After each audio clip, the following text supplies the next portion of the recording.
Yo, what's up mga kaibigan? Nalina tayo magkwentuhan. Hindi matagal ang nakakalipas na makompleto ang OG Anunoby trade patungo sa New York Knicks. At nako mga kaibigan, talagang gamit na gamit nga siya dito. At may positive impact naman siya sa team na ito. Sa sobrang positive nga ay siya ang may pinakamataas na plus-minus sa first 10 games sa bagong team sa kasaysayan ng NBA. Sa last 3 games niya nga sa Knicks ay naglalaro siya ng 44 minutes, 43 minutes, and 43 minutes ulit. No question nga na nagugustuhan siya ni Coach Tom Thibodeau. Tila ba nakahanap na siya ng kanyang panibagong luwoldeng. Ganun pa man ay may tendency nga na i-overwork ni Coach Tom Thibodeau ang kanyang mga players, kaya naman siya nga ang nasisi noon na sa mga injuries nila Derrick Rose at Joakim Noah. Sa 10 games nga ni Anunoby sa Knicks ay nag-average siya ng 15 points, 5 rebounds, 1.4 assists, 1.2 steals, and 1 block per game on 52% shooting sa field and 43.5% naman sa 3 points. Sa palagay nyo ba ay tama ang ginagawa ng New York Knicks head coach? Ngayon ay tumungo naman tayo kay Bruce Brown Jr. Siya nga'y naging parte ng Pascal Siakam trade, gaya naman siya ay nasa Toronto Raptors na ngayon. Sa kanyang debut game dito ay agad siya nagtala ng 15 points and 7 rebounds on 7 of 10 shooting sa field sa loob naman ng 25 minutes of playing time.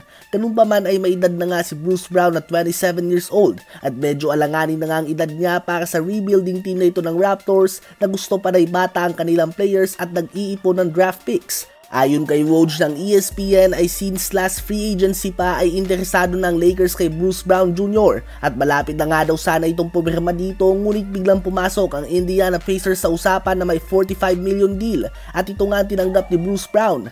As of now ay malaki nga ang market ni Bruce Brown Jr. dahil siya nga yung tipo ng player na kayang mag-fit sa kahit saan na team dahil energy player nga siya, parang Josh Hart at Donte DiVincenzo nga siya. As of now ay hindi pa 100% na bibitawan siya ng Raptors, ngunit hindi nga nagkukulang ang mga teams na nag-i-inquire tungkol sa kanya at isa na dito ang Lakers ayon kay Woj. Medyo awkward nga ito kung si D'Angelo Russell kung sakali ang i-trade ng Lakers para kay Bruce Brown Jr. Alam naman natin lahat ng mga bangayan nila.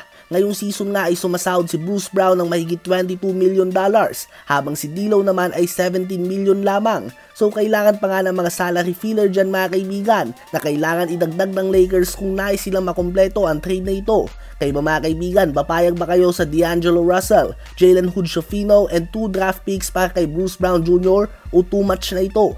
Isama na din natin sa update na ito na muling nakagawa ng game winner si DeJounte Murray para sa Atlanta Hawks nang talunin nila ang Miami Heat sa score ng 109-108. 22 points, 11 assists si DeJounte Murray, 17 points si Bogdanovic, 15.7 rebounds si Jalen Johnson at 14 points naman kay Saddiq Bey. In back-to-back games nga mga kaibigan ay nakagawa ng game winner si DeJounte Murray.